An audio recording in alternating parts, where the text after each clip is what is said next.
အားလုံးပဲမင်္ဂလာပါကျွန်တော်တို့အခု Messenger မှာနည်းနည်းလေး trend ဖြစ်နေတယ်ပေါ့နော်ကျွန်တော်ဒီလိုမျိုးကျွန်တော်တို့ရဲ့ UR Note မှာဒီလိုမျိုး GIF လေးတွေပေါ့နော်ဒီလိုပုံလေးတွေဘယ်လိုတင်လို့ရလဲဆိုတာလေးကိုကျွန်တော်ပြောပြပေးသွားမှာဖြစ်ပါတယ်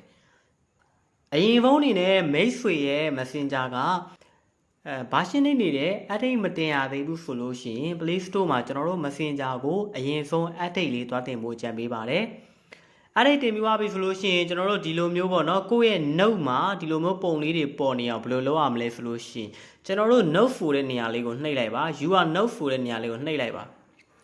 ကျွန်တော်တို့ note ကိုနှိပ်လိုက်လို့ရှိရင်ဒီမှာအောက်မှာမြင်နေရတဲ့ GIF ဆိုတာလေးကိုတွေ့ပါလိမ့်မယ်အဲ့ဒီကောင်လေးကိုနှိပ်လိုက်ပါ